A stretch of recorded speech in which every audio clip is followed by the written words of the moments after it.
había un poco de miedo y de incertidumbre porque era un año diferente. Pero aún así estamos todos nerviosos. A ver qué tal sale. Sí, concentrado y con ganas de empezar ya. Hemos tenido una charla de 40 minutos y nos lo han explicado todo bien. Nos hemos tenido que dar gel antes de entrar. También tenían mascarillas por si acaso. Los temas eran los que nos habíamos más o menos estudiado y ponen un poco de todo. Bastante mejor de lo que pensaba. Sí, han levantado la mano. Pero también la situación lo requería.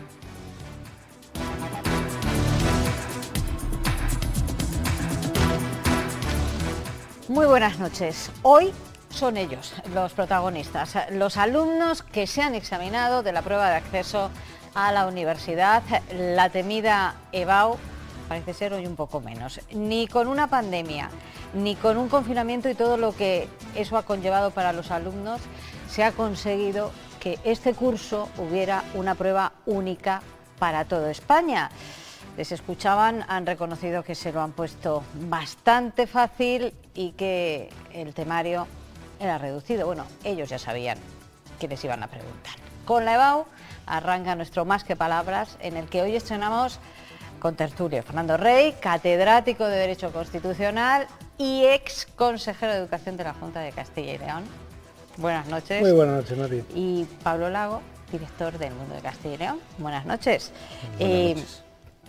Fernando, yo la primera pregunta que te tengo que hacer es ¿qué te provoca escuchar a los alumnos sobre la EBAU de este año? Bueno, pues en primer lugar pienso en la dificultad logística de organizar la prueba. Creo que la ha superado con nota las universidades públicas. Bueno, y también participa gente de instituto, la propia consejería. Es bastante complejo, ¿eh? Este año además ha presentado muchísima gente.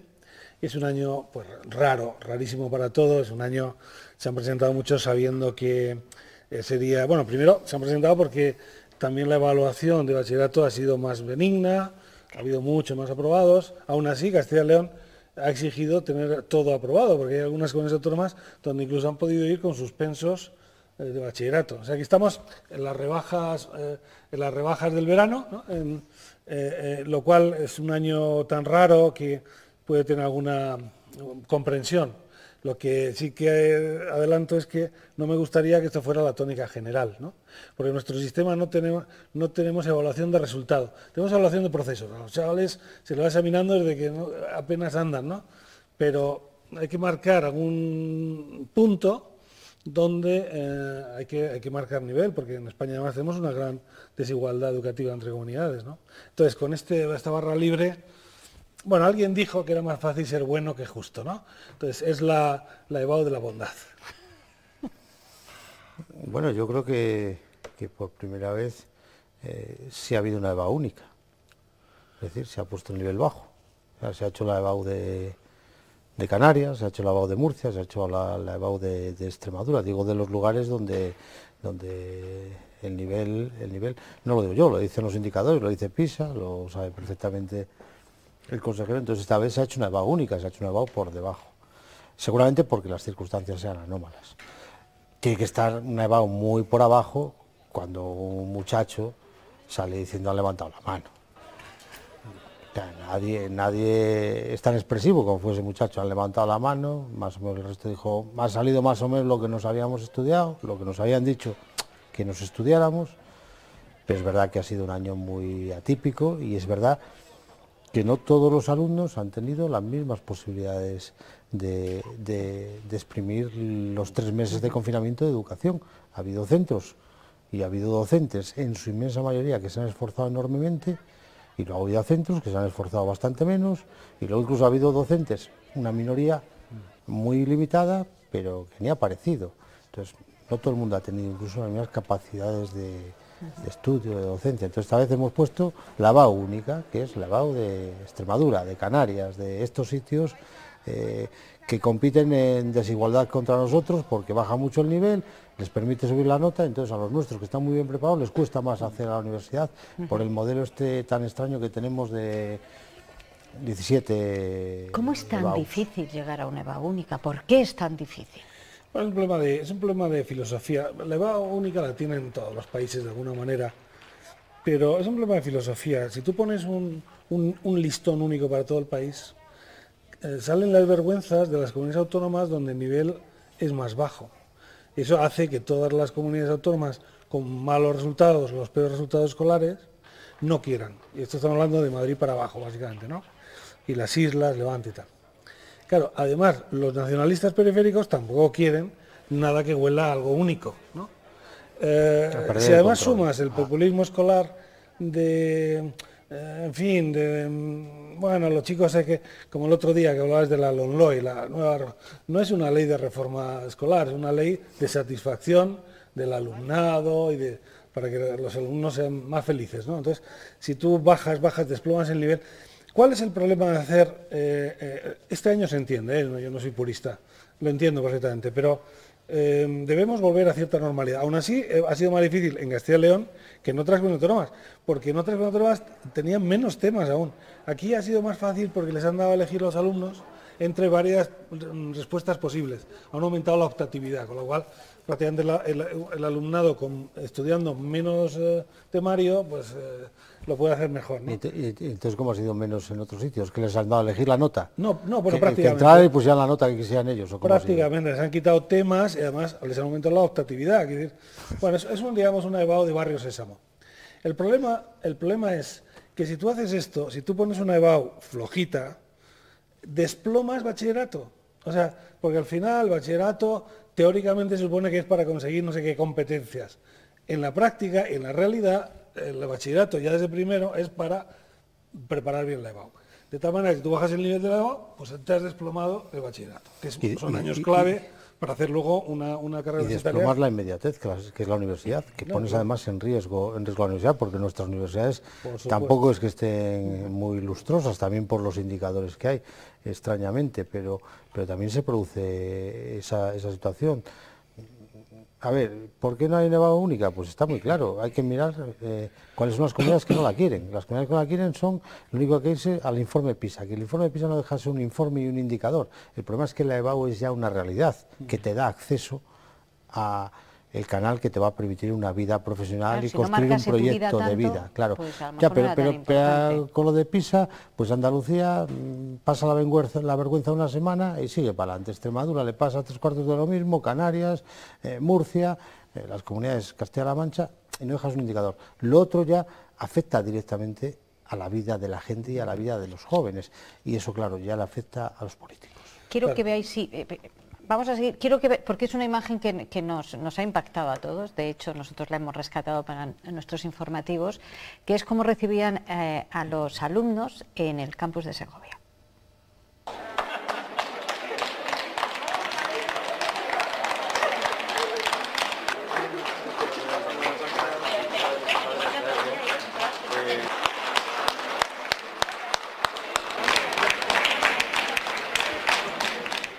Así es, profesores aplaudiéndolos, es lo que se comentaba. Este año ha sido diferente y quizás los alumnos también se merecían mejor trato. ¿Se ha sido justo con ellos o con un alumno? Es que un aplauso nunca viene mal, no lo sé. Yo en general, a ver, estamos un poco en una hemorragia de emotivismo, ¿no? ¿No os parece? O sea, sí, bueno, a lo mejor yo soy un rancio, no lo sé. Sí. Un aplauso no se niega a nadie. Las dos cosas, mucho motivismo. Ni un vaso de agua ni un aplauso no se niega a nadie, pero me parece un poco... Bueno, el confinamiento, todo... No sabía decir, bueno... Ya. Fernando, es normal todo lo que hemos vivido. En cualquier caso, es la primera EBAU tras la era Fernando Rey, en la consejería. Bueno. Has quedado como un consejero muy exigente y duro. Bueno, sobre todo muy saludable, digamos, en cuanto al sistema. No, hay que elevar el nivel. En España tenemos un problema, tenemos que elevar el nivel. De la política. De la educación. Y eso significa que hay que estudiar más. Y luego, además, en España tenemos otro problema enorme, que ya va más allá de la EBAU única y tal, y es que necesitamos científicos e ingenieros. Y no tenemos científicos e ingenieros, todos van a carreras más fáciles. Hay una desproporción, o sea, el problema es que queremos ser como país dentro de 20 años. Si queremos ser pues el lugar del turismo y de caza donde venga la gente, bueno, ya caza no, turismo, ¿no? O queremos ser un lugar de creación. Hace falta más científicos e ingenieros. Y la educación... E ingenieras. Ingenieras, eso, vamos a hablar en femenino. La educación, o en masculino, da igual. La educación debería ser, de hecho, tiene que ser un pilar del Estado. Para formar a ciudadanos es imprescindible, como se les forme en las aulas, y son decisiones que se tiene que tomar, todo lo que tiene que ver con la educación, con el mayor consenso político posible y sin caer en esa tentación que tienen todos los gobiernos de turno de dejar marcada su huella ideológica en el sistema educativo. La última polémica ha ocurrido hoy mismo, ha venido en el borrador del plan de reconstrucción para la era post-COVID, que en teoría tiene que salir con el apoyo, si puede ser, de todos los grupos políticos. Ese borrador, diseñado por el gobierno de PSOE y de Podemos, contempla 2.000 millones de euros únicamente para la educación, pero hay un pero, solo se mira a la educación pública. La concertada queda fuera de esos 2.000 millones, de ese reparto. El líder del Partido Popular se ha mostrado de forma muy crítica y habla directamente de sectarismo ideológico. Y esto consideramos que es un gran error, porque atenta directamente contra la libertad de elección de las familias, de lo más importante que tenemos los padres, que es decidir a qué colegio queremos que vayan nuestros hijos. ¿Qué os parece esta decisión? Este es un borrador, se puede modificar, matizar, de que el apoyo a la educación vaya solo a la pública. A mí me parece un atentado ideológico inaceptable y seguramente eso tendrá su corrección. Son las pretensiones que tiene la ministra, ya había intentado meterle mano a la concertada antes de la era COVID, recordamos, ¿no?, las polémicas que tuvo. Ella, por alguna razón o por algún empuje, no cree en ese modelo, pero ese modelo, el problema es que ese modelo es una realidad, y el problema es que ese modelo, seguramente esto lo va a explicar mucho mejor quien ha sido consejero y ha gestionado una de las áreas, como tú decías, de los pilares del estado de bienestar social, donde la Junta se gasta el 80% del presupuesto es en servicios sociales, sanidad y educación. ¿Sería posible el año que viene, si desapareciera la concertada, sí, dar educación a los alumnos de Castellón, por ejemplo? Es la pregunta para el consejero. Esa es la pregunta. No, claro que no sería posible, ¿no?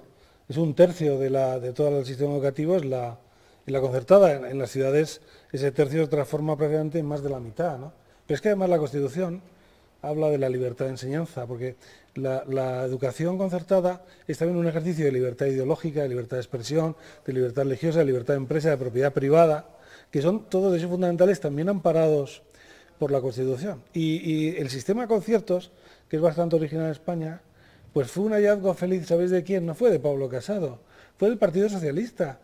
O sea, realmente los que inventan el concierto fueron los socialistas, claro, lo que llama Fernando Savater, los socialistas de botella fina, no los de garrafón de la última hora, ¿no? Cuando el Partido Socialista tenía un grupo realmente de gestores, de pensadores, bueno, son los que han levantado el edificio del sistema educativo en España y que sigue siendo socialista, pero más o menos de aquella época. A partir de ese momento se ha ido empeorando cada vez, ¿no? Es un invento fantástico. Además, ahora que hablamos de colaboración público-privada, el hecho de que bueno, porque al final estos intentan reforzar la idea de que el colegio privado, concertado, pues es para ricos, para burgueses, cosas más antiguas, más viejunas. No es verdad. No es verdad. No es verdad. Para eso están los colegios privados, ¿no? No solo no es verdad, sino que es mentira. Bueno, es mentira, claro, es mentira profunda. Pero vamos a ver, una cuestión muy fácil. Como dices tú, la educación, que tiene además una trayectoria, un recorrido en este país, porque no hay que olvidar que la educación, pues la inventaron en este país la Iglesia, pero en muchos lugares del mundo. Uno tiene la libertad, como dices tú, de decir que tu hijo, tu hija vaya a ese lugar, o vaya a un lugar público, o vaya a una confesional. Pero ¿por qué se puede concertar la memoria histórica y no se puede concertar la educación? Siendo mucho más importante la educación y siendo importante la memoria histórica, porque la memoria histórica está concertada, no nos olvidemos. Es decir, se crea una serie de convenios y de dinero para financiar una serie de organismos y asociaciones que son las que se dedican, por ejemplo, a rescatar de las cunetas a gente que estaba perdida, que es una labor encomiable. Alguien se puede plantear, sí, es verdad que hay gente que se lo plantea, pero nos podemos plantear que está mal hecho el concertar eso, porque también podemos decir, que lo haga el Estado, que lo haga directamente los juzgados, que lo hagan las fiscalías y que se dedique. Pues evidentemente se concierta porque no hay el armazón administrativo suficiente para hacer eso. Pongo un ejemplo que es muy simple, creo que muy fácil, y además creo que es muy similar, que no es nada anómalo, por ejemplo. ¿Es rentable a las arcas de una comunidad o a las arcas del Estado la educación concertada? Sí, absolutamente. Supone una rebaja importante. ¿Por qué? Porque los profesores de la concertada dan más horas de clase por un salario un poquito inferior al de la pública. Y eso hace que el Estado se ahorre dinero. O sea, de hecho, el Enconcierto se inventa un poco para cumplir el mandato constitucional de la libertad de los padres para educar a los hijos en las propias convicciones, artículo 27.3 de la Constitución, pero también para ahorrar dinero a las arcas públicas, porque pensamos, en Castilla y León concretamente hay unos 100.000 estudiantes en la concertada, pero solo hay 3 colegios privados, estrictamente privados, que no reciben un euro de dinero público. Yo creo que muchas veces se desconoce incluso la diferencia entre un colegio concertado y un colegio privado. Bueno, de todos modos, me parece que esto ha sido lo que hemos visto ahí, es el típico pescozón de institutriz o tutor, no quiero dar una cosa de género, contra la concertada a la que nos tiene acostumbrado esta ministra. Porque es antijurídico, es decir, si de repente va dinero para los centros sostenidos con fondos públicos, que ¿cómo se llama? La pública y la concertada, para ampliar el número de profesores porque baja el número de alumnos por aula, evidentemente esos profesores también tienen que ser, son los mismos ratios para la pública, para la concertada. Por lo tanto, tienen el mismo derecho, es decir, los tribunales, si lo hicieran solo para la pública, eso posiblemente sería declarado ilegal, inconstitucional. En gran medida es sobre todo la hipocresía de esta ministra y de alguno más que en el gobierno, porque como tú bien dices, ese dinero luego se repartirá en las comunidades que son las que tienen las competencias en educación, no lo van a gestionar directamente. O sea, las comunidades las que decían luego cómo arbitran ese dinero en función de sus necesidades. Si en Castilla y León, como tú dices, 1/3 la concertada, tendrás que redistribuirlo en función de las necesidades. Pero claro, digo, es hipócrita porque hay parte de este gobierno que vive de la hipocresía constantemente, ¿no? Pues claro, son los mismos que no le gusta nada de lo concertado ni nada de lo privado, pero cuando tienen el coronavirus acaban en la Ruber o acaban en una de las clínicas más jet de Madrid. Sí, ya sé que es porque tienen un seguro, pero claro, yo no tengo ese seguro que tienen ellos. No soy funcionario como ellos, que son funcionarios o funcionarios del gobierno y tienen la posibilidad de acceder a esa clínica, y los demás tenemos que ir a la sanidad pública pura y dura.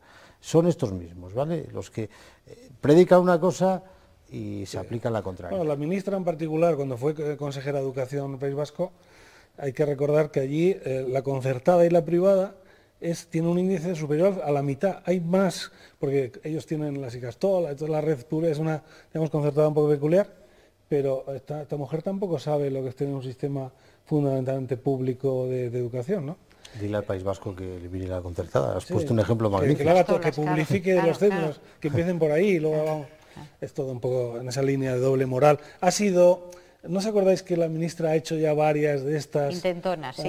Como diciendo... Es fingir, es hipocresía, sí, pero no me gustáis, ¿no? Fingir pero luego echa para atrás. Es fingir la ideología que además yo creo de la que carece. Ella en concreto además yo creo que carece de esa ideología. Bueno, que hacerse no me encaja ni siquiera de izquierdas esta ministra. Y de la educación superior, de la universidad en concreto, ha salido la propuesta de la que les vamos a hablar a continuación, a partir de la Facultad de Medicina de la Universidad de Valladolid, donde estudió Sara Bravo.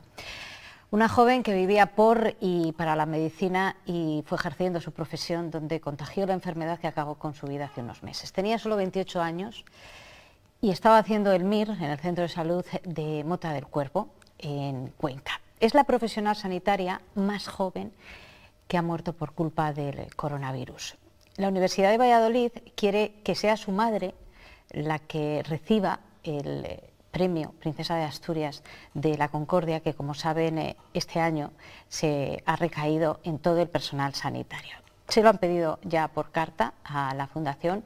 La petición está cogiendo cada vez más fuerza, gracias también a sus compañeros que lo están moviendo por las redes. Uno de ellos es Luis Cabezudo. Luis, buenas noches. Hola, buenas noches. Tú también eres médico. En tu caso, tú ejerces en el Hospital de Palencia de Medicina Interna. Tenías guardia, pero creo que la has cambiado. Sí, sí. Has podido cambiarla. Y además eres vocal del Colegio de Médicos de Palencia. Sí, también. Vamos a hablar de Sara. Sí, qué de cosas. Te da tiempo para todo, están comentando aquí Pablo Lago. ¿Cómo era Sara? Bueno, pues Sara la verdad es que era muy buena compañera. Yo creo que el recuerdo que tenemos todos de ella era que, bueno, pues que intentaba siempre participar en todas las actividades que hacíamos en la facultad. Incluso, bueno, pues la cena, por ejemplo, la última cena que tuvimos siempre nosotros hacemos una cena con los profesores de despedida del curso cuando ya estamos en sexto, y a esa cena que ella venía con un problema de la rodilla, pero sí que quiso venir igualmente, y la verdad es que fue muy bonito porque, bueno, pues es una cosa que a ella le costó, es un esfuerzo que hizo por venir con nosotros a una cena de nuestra promoción, ¿no? A la que es pues uno de los actos como importantes que tenemos dentro de la graduación. Esa parte de la graduación siempre hay una cena, y la verdad es que yo creo que eso es una cosa que todos valoramos y que seguramente todos recordemos de Sara, que vino a pesar de tener que venir con muletas y bueno. Sí, estar ahí. ¿Qué hubiera opinado ella de todo esto? Bueno, yo creo que la opinión es un poco general, ¿no? De todos los médicos, de los residentes, pues que la situación no ha sido buena. Hemos tenido la suerte de vivir esta situación sanitaria siendo residentes y no adjuntos, porque es verdad que es una experiencia que esperemos no volver a vivir nunca más. O sea, que es una suerte histórica, quiero decir, pero es verdad que es una desgracia porque, bueno, pues en el camino se ha quedado Sara, que a nosotros especialmente nos ha conmovido, y muchos otros médicos, enfermeras, celadores, auxiliares, que no deberían haberse quedado, ¿no? Que, bueno, pues que ha sido el coste que hemos pagado los que estábamos a lo mejor más expuestos a esta enfermedad. ¿Os habéis sentido desprotegidos?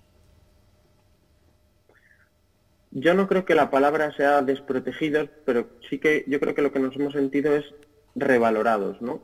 Yo diría que sí que antes teníamos la sensación de que nuestro trabajo pues era un trabajo más, ¿no? Realmente nosotros no hemos hecho nada que no sea nuestro trabajo, pero que ahora se nos ha reconocido como algo un poco más allá.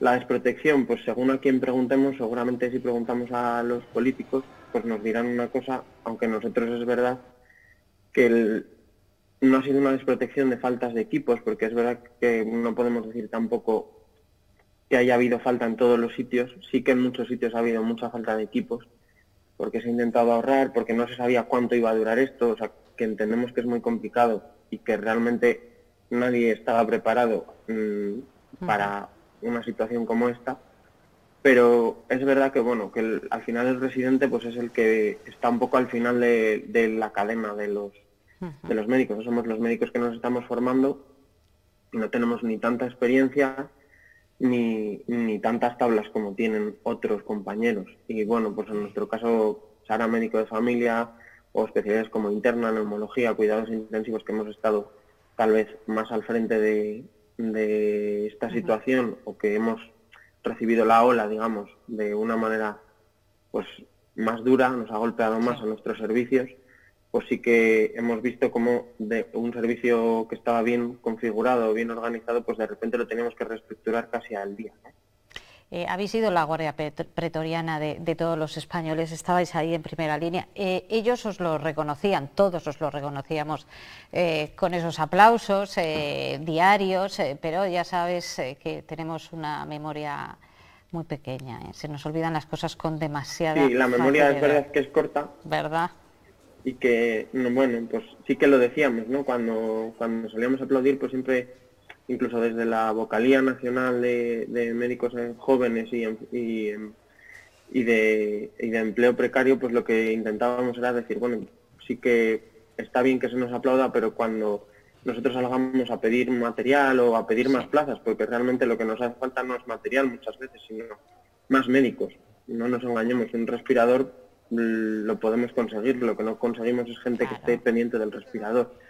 Entonces, pues esos recortes que parece que nunca los poníamos, nunca les dábamos valor, o siempre, bueno, eran recortes de medicina que al final lo que hacía era que un médico de familia, en vez de ver 50 pacientes, viese 55 un año y 60 al siguiente, pues eso es lo que nosotros ahora queríamos, intentamos que con los aplausos pues se recordara mejor, claro, ¿no? porque que tampoco hay que... Pedir... Sí.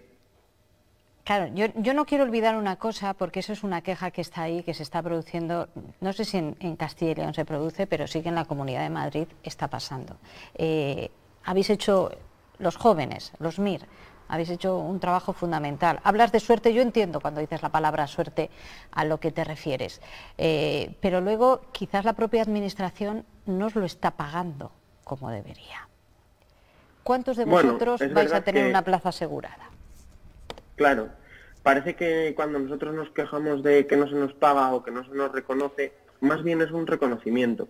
Yo creo que no estamos buscando una mejora de sueldo, no estamos buscando que se nos pague a más dinero la guardia. Eso yo creo que no ha sido una queja. Lo que sí que hemos pedido es una estabilidad, que cuando nosotros acabemos pues tengamos una plaza, que no sea mendigar contratos de 15 días o de un mes o de 6 meses.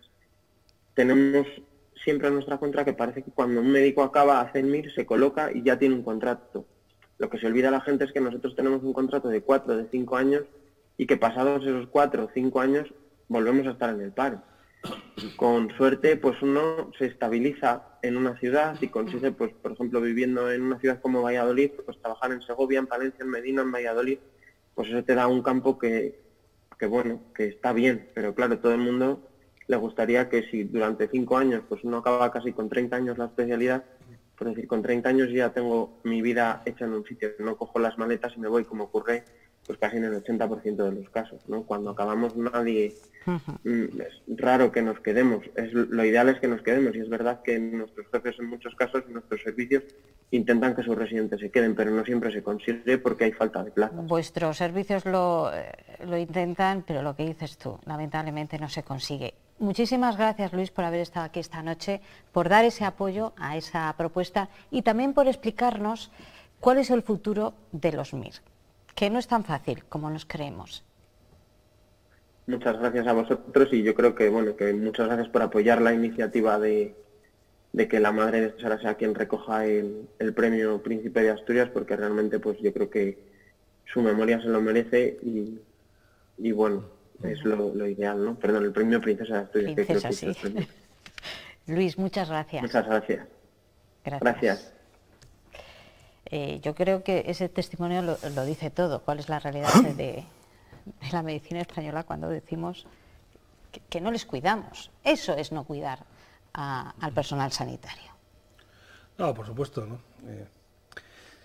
Y además hay que estimular, por ejemplo, Pablo, que siempre está con la sanidad rural, ¿no?, en su medio, y tiene toda la razón, ¿no? Pues claro, para que te venga un médico estable al medio rural, tienes que pagarle algo más, tienes que hacer incentivos de otro tipo, el que sea, económicos también, con contratos dignos, en fin. Claro, eso es vital, ¿no? De todos modos, de la propuesta de... Por lo que quieras. ¿Qué te parece la propuesta? ¿Qué te parece Yo la tengo que situación decir una de los cosa MIR? a la propuesta. Yo creo que este premio de Princesa de Asturias, creo que es un jurado que está siempre profundamente acertado en todo lo que hace, en todos los premios que ha dado, desde hace muchos años. Los premios más prestigiosos del mundo, incluso por encima de los Nobel, especialmente por las tropelías que ha hecho los Nobel en alguna ocasión, o las estridencias. Y es muy acertado, pero es un premio colectivo. Es un premio colectivo. Y creo que los premios colectivos lo deben recoger de forma colectiva. Sí, sin duda. Y yo creo que bien, Sara no ha dejado de ser un símbolo por la juventud, que era un símbolo de los médicos, de los sanitarios que han fallecido curando al resto y protegiéndolos al resto. Y es un símbolo, pero la mayor parte de la gente que se ha llevado esta pandemia es gente mayor. Eso hago reflexiones, no... Pero insisto, creo que es un premio colectivo y se debe recoger de forma colectiva. Yo creo que en ese premio debe haber un internista, debe haber un celador, debe haber una limpiadora de hospital, debe haber una cocinera de hospital, debe haber una enfermera. Es decir, debe haber todo ese grupo y ese abanico de especialidades que han estado, como tú decías, en la guardia pretoriana de eso. Pero yo creo que sí, que lo que se pretende es que ella esté representando... que sea que lo reciban de forma colectiva y entre los que estén... Esto creo que es un premio colectivo y debe subir un colectivo a ese teatro maravilloso Campo Amor, con las gaitas de la Asturias Patria Querida allí sonando y la solemnidad que tiene el acto, yo lo que estoy viendo, lo que me estoy imaginando, es lo que yo pienso, y creo que en ese sentido va la decisión insisto, acertadísima del jurado, a que suba ese colectivo y se pueda poner el teatro en pie, que no sé si habéis estado alguna vez en una gala de los premios, yo he tenido la suerte, y se te ponen los pelos de punta. Yo estuve cuando el cineasta famoso americano, que le dieron, porque Woody Allen, que además viene todo el mundo, recordáis el discurso de Leonard Cohen, por ejemplo, sobrecogedor. Es un acto espectacular, insisto. Y yo creo que merece la pena que gente, y seguramente pues también algún familiar de algún médico, que podría ser también la madre Sara, pero a mí no me acaba de encajar en el modelo de premio que es y hacia dónde va dirigido, pero seguramente debería haber un familiar. Y seguramente el más indicado es la madre de Sara. Porque creo que los familiares de los sanitarios también han vivido de forma muy especial, ya sin entrar en el drama de que se te muera una hija. Entonces, de alguna manera, también ellos tienen que estar ahí, yo opino. Y ha habido sanitarios, además, que no es que hayan estado, que es que han vuelto casi de la muerte. Sí. Algunos de ellos han estado entubados, igual que pacientes, simplemente porque lo dieron todo y no miraron si había medidas de protección, que políticamente correcto, nuestro joven interviniente y vocal del Consejo de Médicos de Palencia decía que si había pocos, no había bolsas de basura. Digo porque es que su propio colegio de médicos puso una demanda, creo, a la Consejería de Sanidad porque no había EPIs en los primeros días. Bueno, nos vamos a ir al descanso, porque hay muchos temas. Miro cada vez que digo, hay muchos temas, miro a Pablo, porque se queja de todos los temas. Bueno, pero muy interesantes. Nada, volvemos en un par de minutos.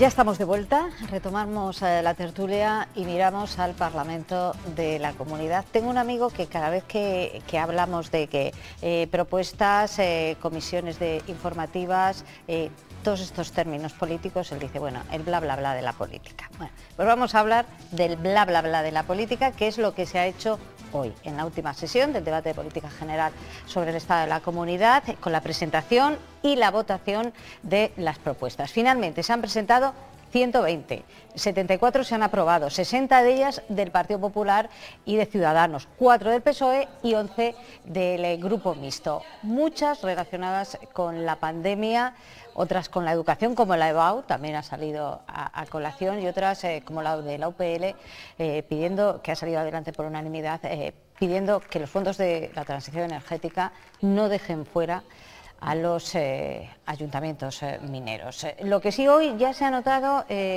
más consenso y quizás se nos puedan estar dando una pista sobre cómo va a ser esa aprobación de los presupuestos de la comunidad, la tramitación de los presupuestos de la comunidad. ¿Podéis hablar de este bla bla bla político que queréis? Tú has estado... Bueno, no tenías voto, porque gracias a Dios. Consejero independiente. De las cosas que menos echo de menos es el Parlamento regional, ¿no? Es la casa de la palabra, pero el gobierno es la casa de los hechos, ¿no? O de los hechos o de las omisiones, pero... ¿De la palabra o de la parábola? De la parábola. Bueno, veo muchas de las propuestas son clásicos, digamos, ¿no? Las clásicos del verano, si miráramos y comparáramos con los que hay, bueno, en fin, no están mal, no hacen daño, ¿no? No es como los aplausos a los chavales que entran, ¿no?, por primera vez a la universidad, está bien, bueno, se les puede aplaudir. A mí me ha interesado mucho el proyecto de ley de ciencia. Esto es una cosa nueva que aparece aquí ahora y creo que puede tener mucho sentido, o sea, porque también la pandemia ha dejado un poco de manifiesto las vergüenzas de 17 sistemas de investigación, las vacunas, las vacunillas, los alemanes tienen un centro de virología que es el Koch, tendrán algunos más, pero todos sufragáneos de ese que es federal. Alemania es también federal como nosotros, ¿no? Y más, de cierta manera, y tienen uno potentísimo, ¿no? Entonces, bueno, hay que unificar la investigación en el ámbito estatal y también en el ámbito regional tenemos que tener una política de investigación de ciencia más potente, más estratégica, ¿no? Y más potente. Entonces, pues bueno, en fin, ya esperanzas no tengo mucho, pero no sé si las tengo alguna de muchos, pero bueno, está bien que se hable de ciencia, aparte de los temas clásicos, bueno, por supuesto, el modelo de residencias, eso sí que hay que verlo, efectivamente ha quedado, bueno, y luego las mejoras en la sanidad. En definitiva, y en resumen, todo esto, incluido el pacto, del que por cierto no estuvo la UPL, pero luego sí que exigen los sectores, como Pablo y yo somos de León, Pablo más ejerciendo que yo. Yo soy de Ponferrada, ¿no? Bueno, entonces de León soy yo, tú eres de otra cosa. Un objeto político no identificado, que es el Bierzo, ¿no? Un OVNI, pero no me gusta, lo digo como leonés, que el representante de ese leonesismo, también o sea, en realidad es el menor, porque también PP tienen más representantes de León, ¿no? Pero bueno, en el pacto de Castilla y León no esté, pero luego, claro, exijan o quieran que Castilla y León esté en el pacto por la mejora de León, que también, bueno, en fin, ¿no? Puede ser, tiene el peligro de ser nuevamente otro parto de los montes, ¿no? Pero me gustaría más reciprocidad. Pero bueno, en cuanto al presupuesto, la verdad, me extraña que puedan avanzar mucho en esto, porque necesita la comunidad para hacer el presupuesto que el Estado central marque el techo de gasto realista, y eso no lo van a poder hacer hasta que los de Europa nos digan exactamente sus condiciones, ¿no? hasta dónde nos van a dejar gastar, soportando el déficit, y también que en fin, todas esas subvenciones que no son ningún fondo perdido, que se vayan concretando. Entonces, mientras no tengamos eso, que es como el plan Marshall que estamos esperando, todo lo demás esto sí que es un bla bla bla, ¿no? Al final la política es decidir en qué se gasta, pero para eso hay que saber cuánto dinero tienes para gastar. Ahora mismo no tienen ni idea, ¿no? Supongo, vamos. Yo creo que alguien debería dar un giro a esto. Yo creí que esto, a lo mejor por la premura de la pandemia, alguien debería dar un giro a esto. Digo, estos 81 señoras y señores que habitan en esa cúpula, que no es de cristal, que es de nácar, porque es nacarada la cúpula del hemiciclo de las Cortes de Castilla y León, como bien sabe el ex consejero Fernando Rey. Precioso. Y alguien debería dar un giro y salir de la cúpula y ver la realidad. Y conocer la realidad, porque la realidad son 9 realidades. Y ahí hay representantes, como tú has dicho, pero no solo el de León. Mira, el de León no engaña a nadie, el de la UPL. Este no engaña a nadie. O el de por Ávila. Estos van por Ávila y van por León. Pero es que hay procuradores del PP, del PSOE y de Ciudadanos, que son de Burgos, que no conocen la realidad de Ávila, ni conocen la realidad de Soria, ni la de Palencia. Y podemos buscar en otras provincias lo mismo. Hay que conocer una realidad, estos tienen que conocer una realidad, pero incluso los propios miembros del gobierno.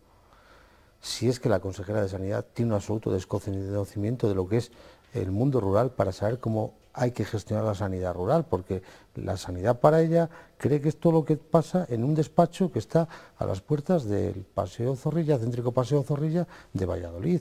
Y la realidad de esta comunidad es mucho más amplia. Y en lo que se tiene que enfocar la política en esta comunidad y el Parlamento sería un lugar ideal si estos 81 señoras y señores se pusieran a ello, porque son 81, no nos olvidemos. Ya habría que preguntarse qué hacen la inmensa mayoría de ellos, el 90%. Porque es verdad que hay la acción de gobierno y hay... Deberían preocuparse de una cuestión muy importante, y es de atajar lo más importante. Lo primero, lo que decías tú antes sobre la educación, querer saber qué queremos ser como comunidad. ¿Qué queremos ser? Incluso dentro de esas 9 realidades. Pero además hay que empezar por atajar los desequilibrios. Y los desequilibrios que nos dejó la crisis de 2018 y que se acentuaron con la crisis, y que además los anteriores gobiernos, dentro de los cuales tú participaste, Fernando Rey, no hicieron mucho por corregirlos. Y no hablo de tu área precisamente de educación, ni mucho menos, pero sí de otras. Lo que no puede ser es que tú cojas el reparto de UCIs para la pandemia, lo hemos publicado nosotros hace 15 días, el reparto de UCIs, y resulta que si estás en Ávila hay una UCI para 5.000 habitantes, y si estás en Palencia hay una UCI para 3.000 habitantes. Fíjate qué cosa tan sencilla, es que eso no se puede producir. Si se está produciendo eso en algo como la sanidad y algo matemático y tan claro, es que seguimos generando el desequilibrio. Ya no estoy hablando del tema industrial, del empleo, pero eso es algo que un poco creo que deben buscarse estos. Las 70 y pico propuestas aprobadas, 100 y pico, el año que viene sí que las podemos mirar y vemos cuántas se han cumplido. Se nos está agotando el tiempo y con lo que nos hemos quedado en Perdón por no haberte Pablo, dejado tú te usar todos empeñas los en que los temas tienen que ser pocos y al final cada vez que vienes van a tener que ser pocos. Bueno, al hilo de todo lo que ha dicho Pablo, también hay visiones que coinciden, muy coincidentes. Nos vamos hasta la casa de Nieto, que está a punto de cenar, y él también tiene su visión sobre el debate sobre el estado de la comunidad.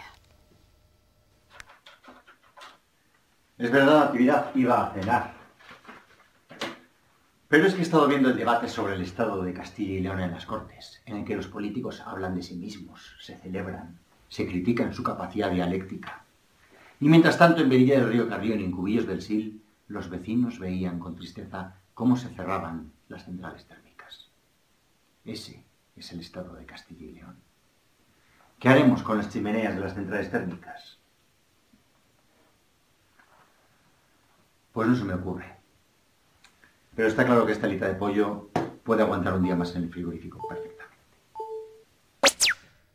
Pues ahí está, en el edificio Nacarado. Nos vamos a ir y lo hacemos yéndonos a León.